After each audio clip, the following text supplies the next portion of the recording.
Savez-vous que vous pouvez emprunter de l'argent avec le courtier de Giro? C'est ce qu'on va voir ensemble dans cette vidéo. Salut YouTube, ravi de vous retrouver pour une nouvelle vidéo sur la chaîne.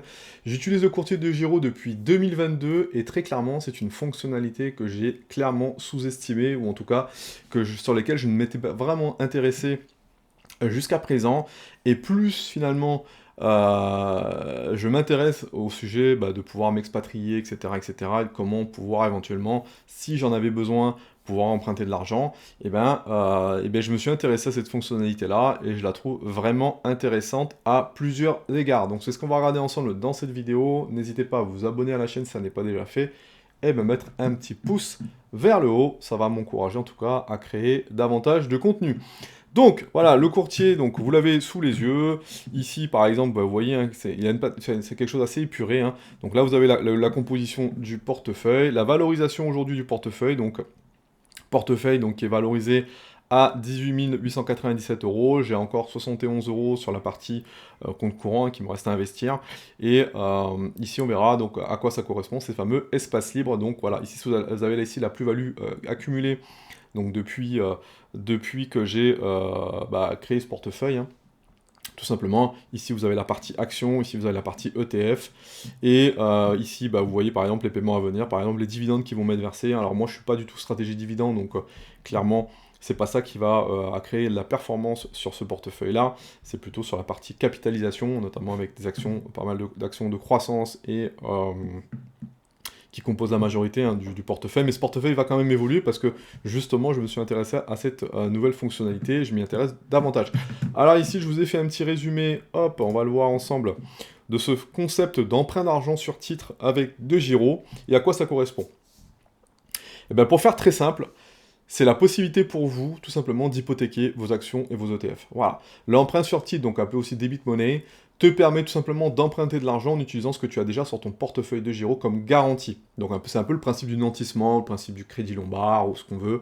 En gros, tu nantis une partie de ton compte titre pour pouvoir emprunter de l'argent, et si malheureusement tu ne remboursais pas cet argent, le courtier a tout simplement la possibilité de pouvoir directement revendre tes positions pour récupérer son capital. Par exemple, si tu as des actions solides comme par exemple Apple, ou si tu as un ETF, un MSCI World ou ETF S&P 500 par exemple, De Giro va te prêter de l'argent contre cette garantie-là, cette valorisation en tout cas de tes actifs. Donc d'après les conditions générales dans le contrat client et dans les conditions débit monnaie, c'est un vrai prêt, hein. Donc tu dois tout rembourser, l'argent, et y compris évidemment les intérêts, parce que De Giro ne fait pas de philanthropie. L'idée c'est aussi pour eux de gagner de l'argent, et donc du coup ils vont te faire payer un intérêt en fonction du capital emprunté et les taux d'intérêt qui sont au moment où tu décides d'emprunter cet argent. Et ça, tu dois le rembourser même si tes investissements, bien évidemment, plantent. Donc c'est pas gratuit, et De Giro peut revendre tes titres, hein, si ça tout tourne mal, bien évidemment. Vous savez qu'il n'y a pas de garantie en capital sur les marchés financiers, et bien évidemment, si les marchés se crashent, la valorisation de ton portefeuille, lui aussi, va se crasher. Donc là-dessus, il va y avoir ce qu'on appelle finalement la possibilité d'avoir un appel de marge, et donc De Giro de revendre tes titres si tu n'es plus en mesure, par exemple, ou si la valorisation de ton portefeuille tombe trop bas. Donc comment ça marche en pratique? Donc c'est facile à activer, hein, mais on a les étapes, hein. Donc déjà de vérifier son compte, on doit avoir un profil qui est le profil actif, basique ou trader. Donc les débitants basiques ont des limitations, des limites plus strictes sur la possibilité d'investissement au sein du portefeuille. Par contre, derrière, ils ont la possibilité de pouvoir emprunter davantage. Passe un test, donc le DGO va te poser des questions sur tes connaissances en investissement et ta tolérance au risque, donc c'est obligatoire, hein, pour prouver ce que tu comprends. Un peu comme un KYC, de toute façon, dans tous les courtiers, on va te poser des questions. Donc là, c'est le même principe. Ensuite, il faut activer le service, donc il faut aller dans le paramètre allocation, donc choisir la devise, si tu veux emprunter en euros, ou est-ce que tu veux emprunter dans une autre devise, et donc le montant max que tu veux réserver. Donc là, c'est effectivement, tu préviens ton courtier, finalement, en faisant le service allocation, tu préviens ton courtier que tu souhaites emprunter pour le mois suivant tel montant. Tu cliques sur confirmer, tu acceptes les conditions générales. Donc, l'idée par rapport à ça, une fois que tu as fait ça, donc c'est bien évidemment, il faut savoir combien tu peux emprunter. Donc il faut calculer la marge, et ça c'est le montant max que tu peux emprunter. Donc formule simple, hein, c'est simple, c'est la valorisation de ton portefeuille plus le cash dispo moins le risque estimé. Donc le risque estimé, c'est tout simplement le courtier qui le détermine, ça c'est basé sur la volatilité de tes titres. Donc par exemple pour un compte actif type trader, ça va être max 33% de ton portefeuille, et pour un compte basique Donc pas trader, hein. Hop, là-dessus je me suis trompé. Donc c'est max 70% de ce qu'on appelle la loan to value, donc LTV, donc qui va calculer, donc c'est maximum 70% de la valorisation de ton portefeuille, ok? Ça c'est important parce que il faut bien évidemment le prendre en considération dans la partie risque, on verra un petit peu après. Donc emprunte, donc utilise, hein, achète, donc tu peux effectivement réinvestir si tu le souhaites directement ce cash dans des actions, des ETF, des obligations, pourquoi pas. Mais tu peux également en faire tout autre chose, c'est-à-dire directement le verser sur ton compte en banque. Et c'est là où je trouve que ce courtier de Giro a un véritable intérêt par rapport peut-être à Trade Republic ou Trade 902 que moi j'utilise aussi. C'est que là, clairement, tu fais ce que tu veux de ce cash. À partir du moment où tu rembourses les intérêts, tu rembourses le cash derrière, on s'en fout de savoir ce que tu vas faire de cet argent. Et là, bah, tu peux très bien l'allouer, par exemple, dans un projet immobilier, un apport, etc. etc. Et c'est moi, très clairement, sur ça, que je trouve qu'il a un véritable intérêt. Et donc, tu as emprunté ce cash, ben toi, tu vas rembourser les intérêts qui seront prélevés tous les mois. Exemple, tu as donc emprunté 10 000 euros, tu as 10 000 euros d'actions, donc la valorisation de ton portefeuille. Ta marge dispo, donc 33%, 30%, donc dans l'exemple, ta marge dispo 30 euros, donc tu empruntes 3 000 euros. Ben, ça te permettra, soit d'acheter davantage d'actions ou d'actifs, ou alors directement de te le verser sur le compte pour en faire ce que tu veux. Les conditions générales insistent, hein, l'emprunt est automatique mais limité, donc tu dois maintenir cette marge. Il faut vraiment que la marge soit véritablement, et tu dois être vraiment vigilant par rapport à ça. Ok. Concernant les taux d'intérêt, bah, il suffit tout simplement de regarder les taux d'intérêt aux conditions actuelles. Donc, de Giro n'est pas cher comparé aux banques. Alors oui, parce que finalement, si tu compares ça à un simple crédit à la consommation, hors tarif promotionnel que tu peux retrouver en banque, là clairement, on est sur des taux qui sont corrects, hein, légèrement en dessous de ce qu'on peut retrouver dans un crédit à consommation classique. Donc c'est pas dégueulasse par rapport à ça. Les taux sont fixes. Prélevé mensuellement avec capitalisation, donc les intérêts non payés s'ajoutent à un prêt comme un effet boule de neige. Donc tarif, taux effectif réel, donc un poil plus haut, donc 6,52 par an pour le sans allocation en euros. Donc en fonction de ce que tu choisis comme option, soit tu décides de directement te faire envoyer ça sous 24 heures, tu as un taux qui est un peu plus élevé. Par contre, si derrière tu fais une réservation via la possibilité de faire une allocation, à ce moment-là tu es sur un taux un peu plus bas. Donc on verra après les taux, directement sur les CG. Euh, Tac. Donc là, par exemple, pour donner un exemple, un ordre d'idée, si tu empruntes 10 000 euros, donc en faisant directement sans allocation, bah, pour donner un exemple, hein, tu auras des taux, ça fera 652 euros donc, par an, ce qui représente 54 euros par an, par mois en intérêt. Et si tu empruntes un peu en dessous, forcément, tu réduiras à 4,75, donc tu vas réduire bien évidemment le coût des taux d'intérêt, ce qui représente 475 euros pour 10 000 euros empruntés, ce qui représente environ 40 euros par mois. Dans les conditions et les obligations, ce que disent les CG, c'est quoi? C'est que, 1, le principe, c'est bien évidemment d'être éligible, donc l'âge légal, résident UE, ok, donc, et tu passes bien évidemment les tests pour être un minimum basique, un profil basique dans les choses. C'est clairement une stratégie qui n'est pas faite pour tout le monde. Il faut quand même avoir les reins suffisamment solides, hein, parce que, il y a déjà la volatilité que tu peux rencontrer sur les marchés financiers, et clairement, s'il y a trop de volatilité, si les marchés devaient cracher, il faut que toi, tu calcules le risque que tu prends à te faire liquider tes positions si tu ne rembourses pas le capital emprunté, donc ça, c'est important.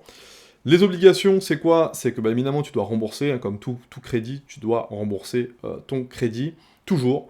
Il n'y a pas de délai fixé, mais par contre, tu payes mensuellement les intérêts. Donc, utilise cet argent que pour investir. Bien évidemment, achète des actifs et pas des passifs. L'idée, c'est pas d'emprunter pour aller acheter une bagnole, très clairement. Surveille ta marge tous les jours, ça c'est important. Si elle baisse, bien évidemment, peut-être rajouter du cash en fonction de la volatilité que tu peux rencontrer sur les marchés. Et enfin, les garanties pour des Giro, c'est tout simplement tes titres qui sont un peu, on parle le principe, hypothéqués ou gagés, quoi, d'accord? Qui peuvent éventuellement revendre si besoin, et avec bien évidemment les frais en plus. Limite, donc l'emprunt, c'est la marge disponible seulement, donc si tu changes de pays, ça peut effectivement bloquer. Alors je sais pas, je me suis pas renseigné, je prends l'exemple par exemple de la chaîne de Victor Ferry, qui lui a emprunté du capital quand il s'est installé à Chypre, hein, pour son projet immobilier. Donc Chypre, il semblerait que ça ne pose pas de problème, peut-être que dans certains autres pays, si tu changes de résidence fiscale, ça peut effectivement changer, donc là je t'invite directement à te renseigner avec De Giro. Je sais pas, par exemple, tu pars en Thaïlande, est-ce qu'en Thaïlande tu peux continuer à emprunter de l'argent? C'est à toi de voir, ou peut-être que tu l'emprunteras avant de t'installer directement en Thaïlande, pour t'éviter justement tout blocage. Bien évidemment, tu t'engages à rembourser intégralement quoi qu'il arrive, donc bien évidemment, faut être très très alerte par rapport à ça. Et encore une fois, en termes de risque, bah, je vais faire un petit rappel parce que c'est important. Les risques, bah, finalement, c'est vraiment être précautionneux et prudent, je pense, en utilisant ces stratégies d'emprunt sur DEGIRO. C'est que bien évidemment, tu peux avoir la perte en capital, tu peux également bah, avoir ce qu'on appelle l'effet appel de marge, c'est-à-dire que si le marché chute trop, DEGIRO t'envoie un SMS mail te demandant d'ajouter de l'argent, ou alors bah, tu reventes, sinon la revente de tes positions dans 24 heures, avec bien évidemment les pertes que ça peut engendrer si tes positions sont en moins-value, plus bien évidemment les frais liés à la revente. Les autres dangers, bien évidemment les intérêts qui s'accumulent, la fluctuation des devises ou la perte au total des capitales si crack il y a de tes positions. Donc verdict des conditions générales, évidemment, risque de perdre tous tes fonds, et pas pour les timides, évidemment, au risque, ça c'est important par rapport à ça. Et si tu n'es pas à l'aise avec des baisses de 5%, bah, reste sans emprunt, donc voilà. Moi je m'y intéresse tout simplement parce que je me dis qu'en mettant en place tout simplement une stratégie par rapport à ça, peut-être une stratégie viable, peut-être des dividendes qui pourraient éventuellement rembourser les intérêts d'emprunt, bah, ça peut être effectivement une possibilité d'emprunt, et c'est comme ça que moi je le vois, en me donnant peut-être une possibilité. Voilà, encore une fois, pour l'instant je ne compte pas l'utiliser, mais je me laisse la possibilité si, bah, voilà, si mon projet d'expatriation devait se mettre en place d'ici quelques années. Donc pour moi l'idée maintenant ça va être complètement de renforcer, parce que je l'ai utilisé plus sur des versements mensuels, je compte peut-être, je vais probablement le faire. Et pour ça, je vais essayer de dérisquer un petit peu mon portefeuille. Donc j'avais fait, ce que je vais faire, c'est que, vous voyez, ici, j'ai ajouté, donc j'ai acheté ce matin 2 parts de cet ETF, donc le iShares MSCY ACWI, tout simplement pour limiter un petit peu, baisser un petit peu la volatilité, parce que mon portefeuille était quand même très orienté tech, avec un peu d'or bien évidemment, mais très très orienté tech. Donc clairement, en termes de volatilité, on était au-delà des 20%. Et moi je voulais baisser cette volatilité là, donc réduire un peu mon bêta, et pour ce faire, eh ben, j'ai décidé donc d'ajouter plutôt, d'augmenter ma part ETF, et pour le moment je compte donc diversifier ce portefeuille avec un iShares qui est beaucoup plus élargi en termes de titres. On verra ça peut-être probablement dans une autre vidéo.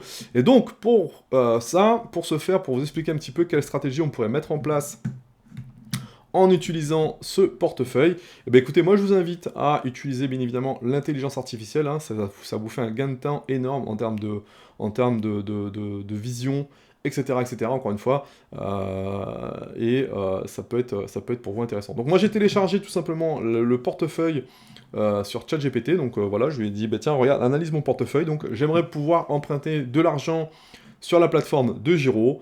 J'espère avoir une performance annualisée de 9%, donc l'idée pour moi, c'est de faire ce que fait le marché, et je ne cherche pas davantage à faire davantage de perf. Si j'en fais davantage, tant mieux, mais l'idée, c'est pas de sous-performer le marché avec ce portefeuille, ok?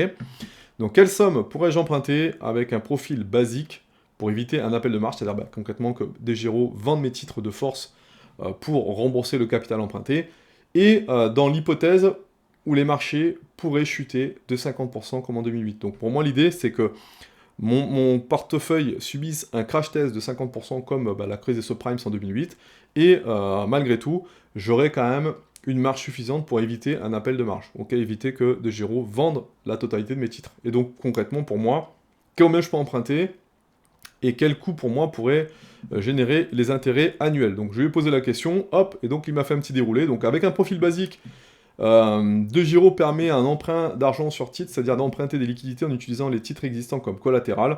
Donc ok, c'est le principe que je vous ai exposé précédemment. Le montant maximal empruntable étant jusqu'à 70% de la valeur du portefeuille, donc action plus fonds. Le taux d'intérêt est typiquement de 6,25% par an ou 4,75% par an si tu utilises l'option allocation. C'est ce que moi je ferais éventuellement si je devais emprunter de l'argent pour bien évidemment diminuer mon taux d'emprunt. Hypothèse avec une chute de 50% des marchés, donc, et pour moi l'idée c'est de garder ces fameuses marges de sécurité. Donc, si tu vises à éviter un appel de marge, même en cas de chute de 50% des marchés comme en 2008, on va supposer la valeur actuelle de ton portefeuille, donc action fonds égale P0. Tu empruntes donc le maximum permis, donc 0,70 fois P0, et donc là il me fait des simulations, et on voit que clairement si j'ai emprunté 70% de mon portefeuille, on va dire, on arrondit à 20 000 euros, donc ça ferait 7, 14 000. 14 000 euros, bah, clairement, si les marchés devaient chuter de 50%, clairement, je me fais liquider, tu vois. Emprunter 70% de la valeur avec un risque de baisse est incompatible avec ton objectif de ne pas subir un appel de marge. Donc, clairement, ne pas emprunter 70%, donc ne pas emprunter le maximum, ça c'est clair. Pour être à peu près safe, en cas de baisse de 50%, tu devrais plutôt emprunter beaucoup moins. Et donc là, il me refait une simulation. Si tu empruntes seulement 20-30% de la valeur actuelle, alors après moins 50%, tu auras encore un collatéral net négatif, encore positif, pardon. Donc ça veut dire que l'idée, avec 30% max d'emprunt, le levier reste modéré, ce qui limite le risque d'appel de marge en cas de crash sévère. Okay, donc pour moi, l'idée, ce serait d'emprunter 20-30% max de la valorisation de mon portefeuille pour, entre guillemets, me dire que même à moins 50%, je ne me ferai pas liquider. Quel effet sur ta performance si tu vises 9% par an? Donc là, il me fait un calcul, ok, donc voilà l'idée. Donc si tu empruntes trop, tu es suicidaire, ok, donc il me fait des simulations. Et ça peut être effectivement super intéressant de le voir comme ça. Bien évidemment, si ton portefeuille fait 9% par an et que tu empruntes à 4, tu te doutes bien que l'effet de levier il est quand même très positif, donc ça c'est intéressant. Et là, il te fait des simulations chiffrées, voilà. Donc pour lui, l'idée, si je souhaite survivre à un crack de 50% sans appel de marge, je dois emprunter beaucoup moins que le plafond 70. Pour mon lit, l'idéal, c'est 20-30%. Donc ça veut dire que pour un portefeuille à 10 000 euros, emprunter 3 000 euros, ça paraît cohérent. 6 000 euros par 20 000 euros par tranche, donc par tranche de 10 000, emprunter 3 000 euros, c'est cohérent et ça te permettrait éventuellement, voilà, par exemple, de bénéficier éventuellement d'un apport. Hein, si tu souhaites avoir un projet immobilier, ça peut être effectivement, pourquoi pas, encore une fois, ça se regarde, ça peut être intéressant. Derrière, pourquoi pas mettre en place une stratégie de remboursement via des dividendes que tu pourrais percevoir. Aujourd'hui, c'est pas du tout la stratégie que j'ai dans mon portefeuille, je suis plutôt sur une stratégie de capitalisation, étant donné qu'on est en France et que vous savez que les dividendes sont taxés à hauteur de 30%. Donc pour moi, l'idée, c'est justement de diminuer cette fiscalité sur les dividendes. C'est pour ça que j'ai que des actions de croissance. Et si je mets des ETF au sein de ce portefeuille, encore une fois, je mettrai plutôt des ETF plutôt capitalisants et non pas distribuants. Voilà aujourd'hui. Si par contre, je devais continuer à alimenter ce portefeuille et que je partais à l'étranger, et en fonction de la fiscalité des dividendes perçus à l'étranger, là, pourquoi pas éventuellement repasser sur une stratégie plutôt à distribution de dividendes qui pourrait éventuellement rembourser, encore une fois, les intérêts, de payer les intérêts empruntés, et on pourrait même aller au-delà dans ces stratégies-là, c'est-à-dire peut-être de faire un emprunt perpétuel, c'est-à-dire clairement j'emprunte 30% pardon, de la valorisation de ton portefeuille, et puis tu rembourserais uniquement les intérêts à vie, quoi. Donc ça peut être effectivement quelque chose qui pourrait se regarder, donc pour celles et ceux qui éventuellement ont cette vision-là.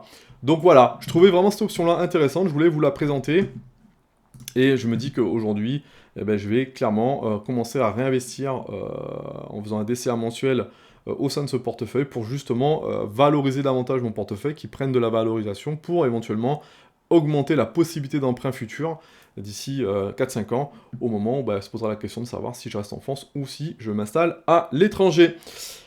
Voilà les amis, ce que je voulais vous partager dans cette vidéo. N'hésitez pas en tout cas à partager la vidéo, me mettre un petit like et puis vous abonner à la chaîne. Si ça n'est pas déjà fait, je vous dis à bientôt, ciao ciao.